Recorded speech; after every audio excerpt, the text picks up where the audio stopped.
Hello, everyone. Welcome back to our next session for the Torrens University's Design and Creative Technology Summit.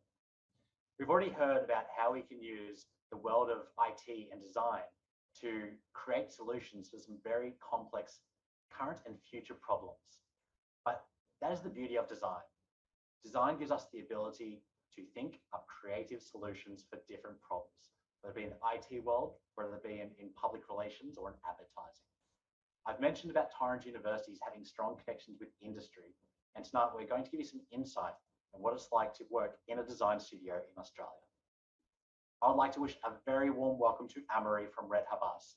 Amaury, thank you so much for joining us tonight. Pleasure. Hi, everyone. Hi, Matt. Fantastic. So, tell me a bit about Red Havas. What is it that you guys do and what makes you special?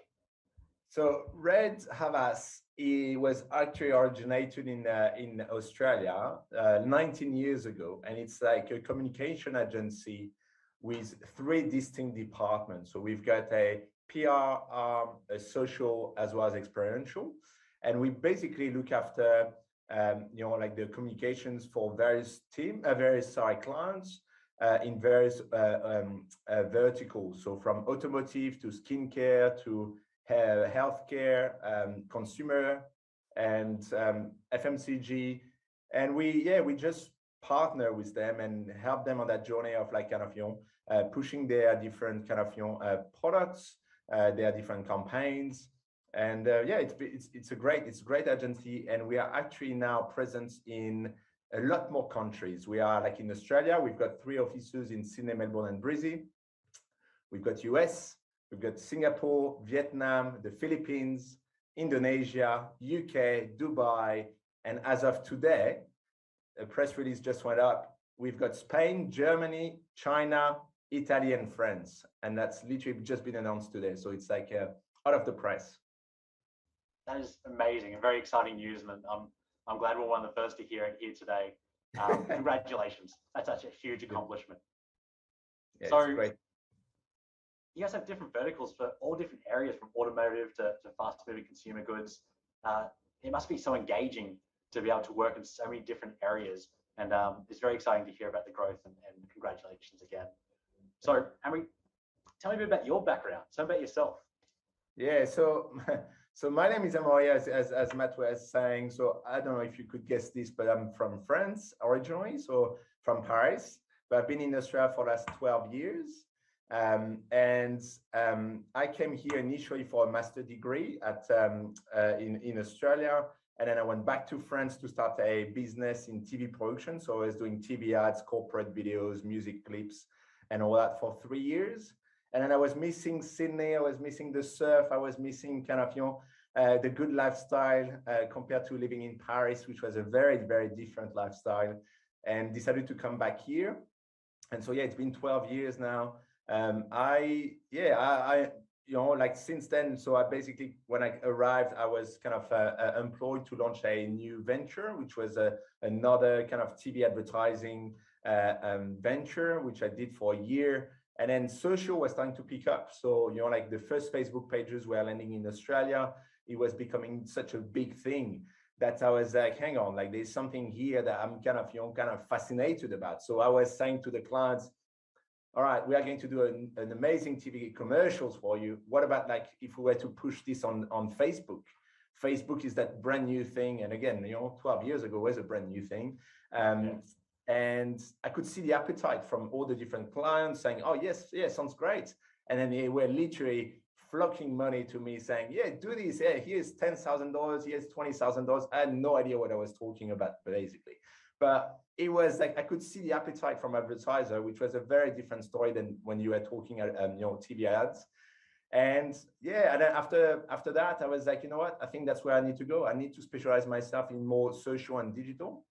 And that's exactly what I did. I went from one agency to another. So I went from a small agency called Circulate to a bigger one. We are social, so leaders in the social space globally. Then I went to a group of agencies where I was heading the social and content department for them. And then Red reached out to me saying, hey, we've got a job for you. I was like, yeah, sounds great. And then so that's what happened. And 2.5 years ago, I landed at Red, and which has been fantastic so far. And look where you come now, opening offices all around the world. Yeah, exactly. So your title, you're the Executive Director of Social. What exactly does that entail? What is your day-to-day? So in terms of the title, so yeah, it is Executive Director of Social. So I've got a team of 20 people sitting across Sydney, Melbourne, and Brisbane. So the team is very much split in those three cities. And I basically lead the vision of that social department, if you like. So very much like, making sure that we are always staying in tune with like what's going on, picking up new platforms, like TikTok or any other new platforms, kind of getting your head around these, but as well as like kind of looking at how we can be better partners for our clients. So, like from if we see some opportunities in terms of, research, strategy, content creations, we do also community management, crisis comms, paid social. So it's very varied. And then, yeah, so managing the team, managing the, I guess, the relationship with clients, but as well as obviously the rest of the team, growing the team as well. So, at the minute we are extremely, I hate saying the word busy, but we are very busy, and we keep on winning new work. We keep on getting, new clients throughout the door. Last year, like in the middle of COVID, we were very fortunate to pick up 11 new clients, which has been incredible, with like brands that some of you would know, but like obviously Beiersdorf, which is Nivea and Elastoplast.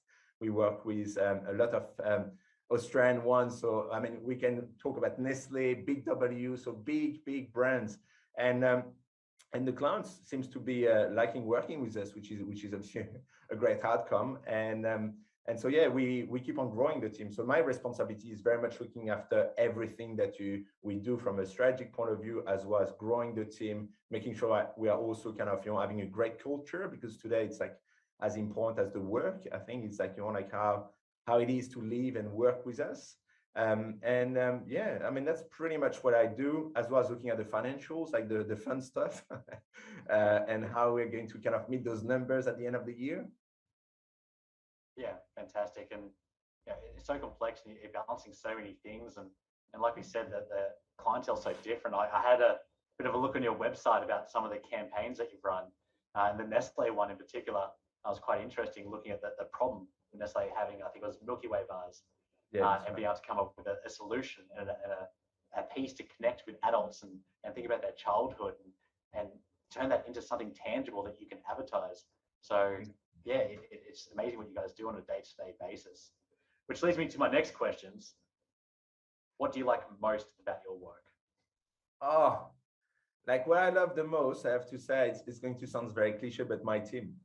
The team, I mean, like I crave for human interactions, and I love, I'm probably like what we call a people person, where I love to kind of work with a bunch of incredible individuals that all aspire to do a great job, all caring about the work that they have to do, as well as like their clients and their clients. We care about our clients. And that's what I was going to say. It's like, there's the team, but there's also the clients. I personally love working with clients, and especially kind of creating that special bonds where we are not anymore their suppliers. We're not anymore their, like their agencies. We are their partners. We are an extension of their team. We understand their challenges. We understand where they're coming from when they feedback on some campaigns. We understand kind of the legal issues that they might face, or and we are here to be very much that extension. So there's what I always say is like there's like that full transparency. There's that no BS policy where we don't sell or oversell. We just say as it is, and we just want to do great work. We aspire to do great work, and for me, it's like the team, the clients, as well as like like we are part of a much bigger village, what we call the Havas village, which is a group of agencies. So you get to work with like incredible humans in all their different spheres and all their different expertise. So from your media people to like digital, like kind of amazing, like chief digital officers to like a PR, obviously executives, and yeah, I mean that's what I love. It's like that collaboration, and and now we're back at the office since yesterday, which is great. Like because you would never schedule a call for just a chit chat or just like that coffee breaks. But however, now because we are all here sitting under the same village, we keep on bumping into each other, and you see old faces that you've not been chatting for the last, 120 days since we've been in lockdown, and it's so refreshing. I love it. So that's what I love, I guess. Yeah, and I guess to work in a PR industry and design industry, you do really need to be that people person. And the idea of this summit is to give people insight into the industry.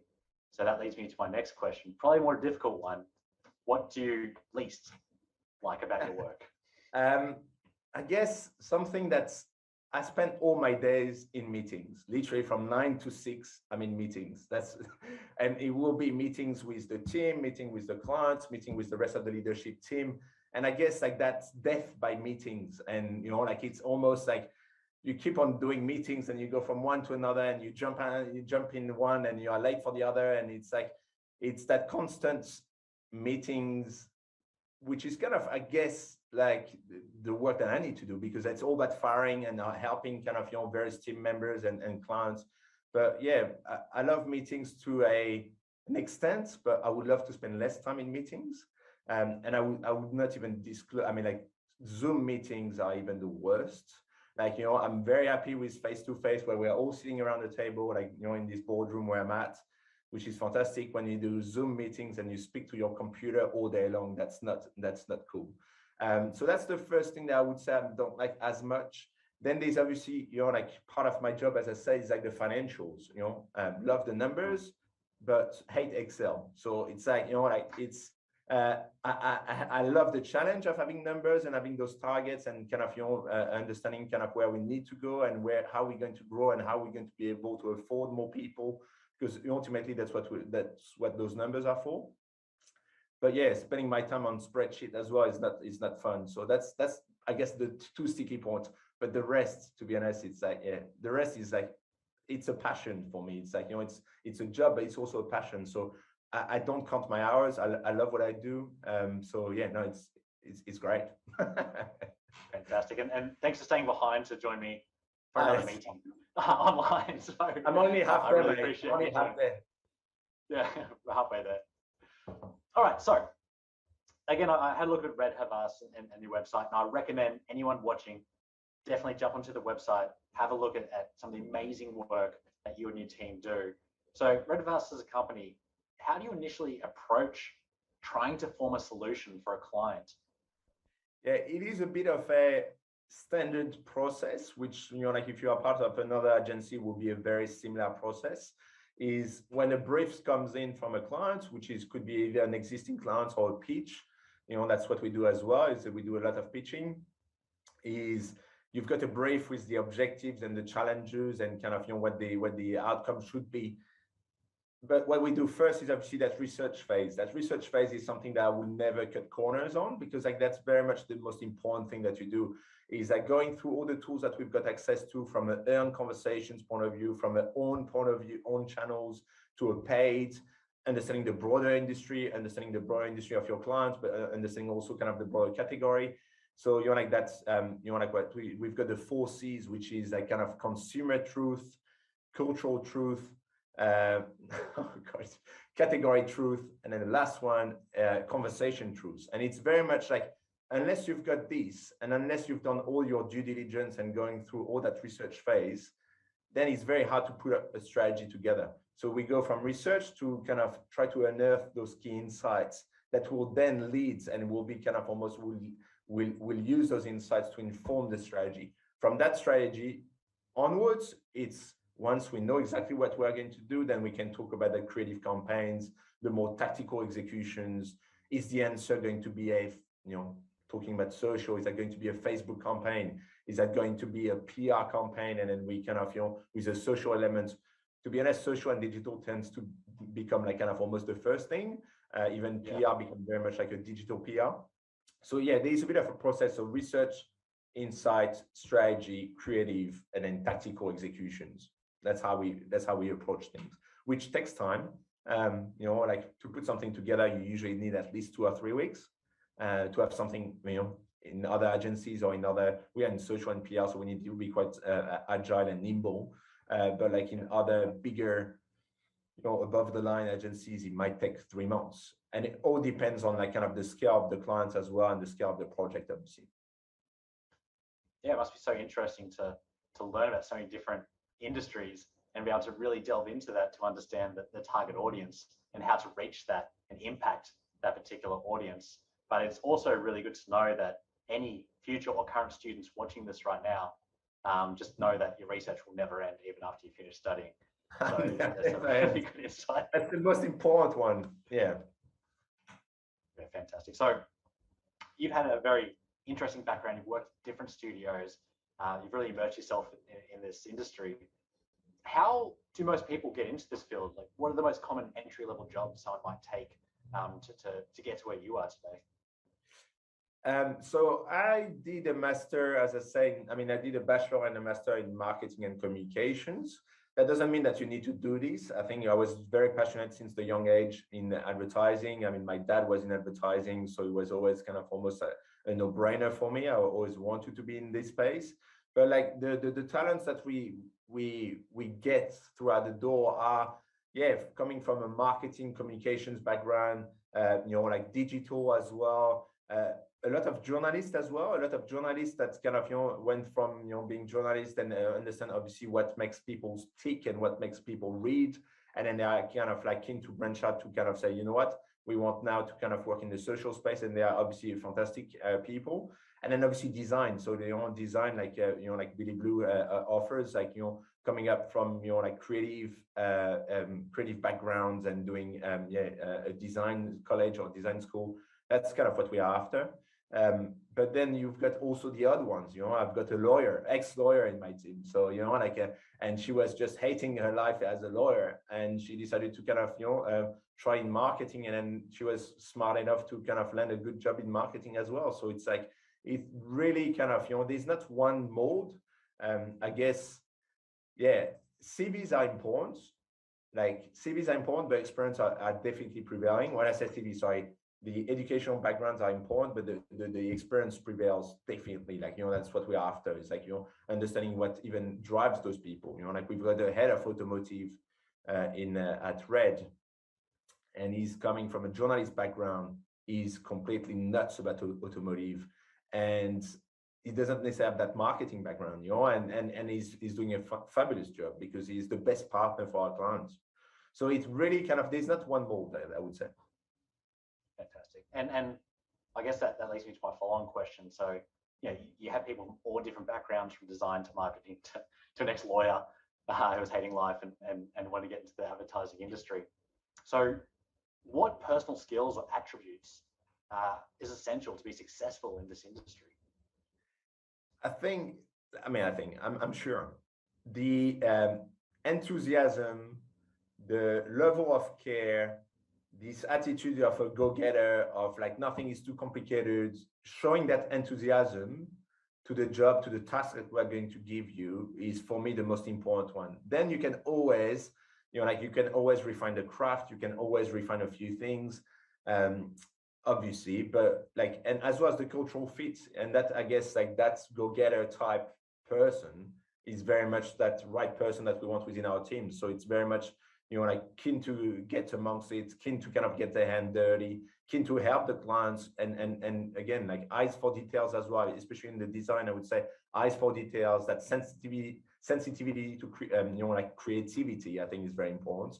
Like you can tell that, like we've got obviously within the village, we've got a bunch of like kind of, creatives from, like the ECDs to kind of the so from the executive creative directors to the creative directors to the art directors to the junior designers to the social content creators, which seems to be almost another bunch of people. And I think that's kind of that sensitivity to creativity, that eyes for kind of, excellency, always kind of trying to surpass yourself and do better and better. And I think also being in an agency world, speed is very important. So if you are given tasks, we kind of almost expect you to be able to run stuff quite rapidly, because again, we are in an industry when we are given briefs where we need to turn them around in a week time, or sometimes 2 days, or sometimes a day. But we need to be able to kind of quickly kind of know exactly what the answer is going to be, and turn something quite beautiful in just a very short amount of time. So yeah, attention to detail, sense of creativity, and I think the overall attitude The rest can be like the tools, I guess. You get to learn the more you do it. So experience obviously will bring that speed as well. Yeah, and it's fascinating to hear you know talk about the different departments and how you have to be agile in this work in this space and how important is it to be someone who's very agile to work with different departments or different briefs and what would make it a great overall well-rounded designer? Yeah, I mean, like obviously, agile is almost like like it's kind of what we are expected from our clients. So clients want that kind of agility in terms of like, as I said, like the speed and being able to turn something quite rapidly. So and also not being too, I guess, like welcoming feedback. I think that's the worst that can happen. I've worked with a lot of different ECDs and a lot of different kind of creative directors in the past, and the ones that were the most difficult to work with were the ones that couldn't handle well feedback. And I'm talking in general in design, not necessarily ECDs, obviously, because realistically, when you're in tune with the clients and some of the what we call like the suits or whatever it is, I hate calling that, but the account managers or the account directors, they know their clients in the ins and outs of their clients, inside and outs, if you like. And sometimes you need to trust those guys as well to say, this is not going to be good enough. It's not going to fly well with the clients.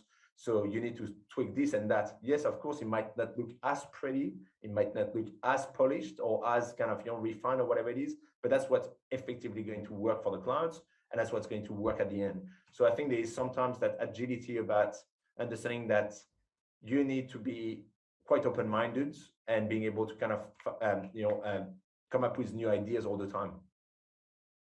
Yeah, and that's really insightful to hear because I guess a lot of people think in the design world, a lot of it's personal taste when it comes to it. But on that commercial basis side of things, you need to be adaptable to a client's brief. And that brief might change any moment that you have to reshape your thoughts and processes to be able to make that client happy. Because in business, at the end of the day, it's really about making that client happy. That's right. Yeah. So you have been very generous and taken some Billy Blue students in the past for work placement and internships. So why do you choose Billy Blue students as your interns? That's a great story. So like our senior content creator within the team is actually an ex-alumni of Billy Blue. And last year when we were winning all those different clients while being still on the hiring freeze because there was like kind of a global mandate with like kind of COVID that we were not really able to kind of hire more people because that was kind of obviously with the crisis, no one knew what was going to happen. We were a bit stuck in between where we're like, okay, Talia is way too busy. We need to find some extra support. And so I just like had a chat with her and I was like, okay, which university should we go to? And she obviously kind of recommended Billy Blue as well as others. I did reach out to others as well. I would not drop the name. And Billy Blue, I have to say, regardless of who else I've reached out as well, the Billy Blue staff members, I mean, the ones that are in charge of placing students. So I can name drop like Dave, Saskia, Steph, Anna Maria. All those people have been extremely helpful. So I was just giving them a brief, and then quite rapidly after that, they were able to kind of provide me with an amazing sets of like shortlisted students with resumes plus portfolio, which for us was like, okay, this is exactly what we need. Like we need people that kind of understand where we're coming from, and then being able to kind of straight away shortlist some very strong students. And what I love the most about like Billy Blue, and especially looking back at what Talia and who she is as a person, I love to call her the unicorn. She literally can do shoot, edit, design, animate, come up with great ideas. She can even do copywriting, all this into one person. And I have to say, this is priceless. Like, especially in the social media, like in social media world when, like you need to be quite agile in terms of the content. One day it's going to be a still image. One day it's going to be a story. Another day it's going to be an animations or an interview. And being able to kind of have someone very good at being able to do all of that. Yes, of course, sometimes we ask for external help, but that doesn't mean that she can't do it.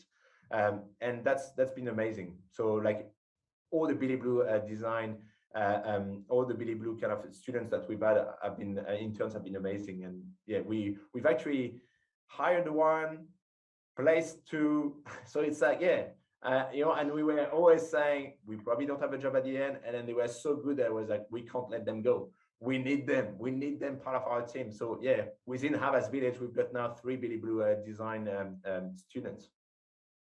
That's absolutely amazing story, and thank you so much for supporting the university, and it sounds like the students have been a nice benefit for the company itself. But on the flip side of things, how important it is for a student to take part of an industry placement during their studies, in your professional opinion? Yeah, I mean, for me, it's so important. Like, as I say, I'm from France. Like, part of my degree, like my master degree, my bachelor degree, I had to do, I think, 8 internships before finishing my studies.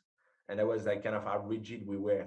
And that experience on the field, understanding what it is to actually live and work in an agency. I mean, live, probably not work in an agency, getting your head around like how it works, what's the dynamic, like being surrounded by team members that says, this is great, this is not great, understanding like kind of the complexities of like the type of work that we do. It's not for everyone. And I think it's like those internships helps you kind of shape what you want to do next. I've done some internships in an experiential agencies or events. I was so stressful. I was like, there's no way I do that job. Like, it's like there's so many contingency plans. Like, if those guys doesn't turn up, or if this is going off, and I'm like, this is not for me. I'm already stressed enough. I don't need some more stress in my life. But that's only by doing those internships. But that's only by knowing this. I was not going to apply for since then. I know that I'm never going to work in an events agency. And that's kind of that's the beauty of internship. But also as building your portfolio, as I said, even to look at interns, we look at their portfolio. I know it sounds a bit intense, but that's the reality. Is like, like when we want those interns, we want them to help us out as much as they're going to learn from us. And so therefore they need to be building a portfolio. They need to have like kind of, already done like some random student work, as well as like internship, as well as like, and that's how we look for people, really, is via their portfolio. So being kind of, having experience on the field is probably the best thing that you want to do. That's amazing. And I'm so glad you spoke about portfolio. For those of you who are listening, Billy Blue is assessment based. It's not exam based. It's not just about the theory, but it's about what you produce.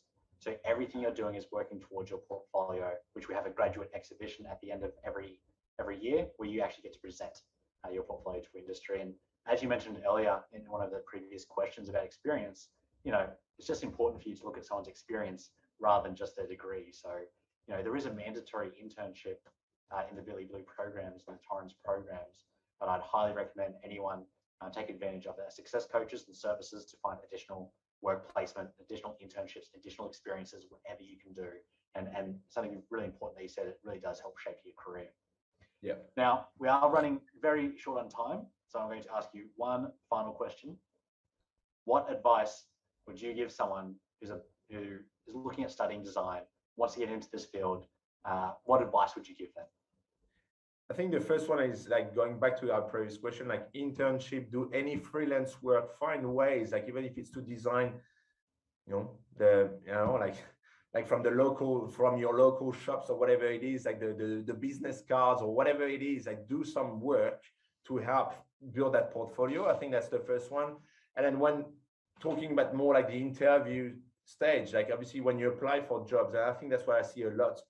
Lately, I've recruited a lot of people, and I've literally, like the last 3 months, I've interviewed probably, I would say, 100 candidates across multiple disciplines. They've got multiple kind of, and what I'm amazed is like some people don't do their homework. They don't check the company's websites. They don't check the social channels.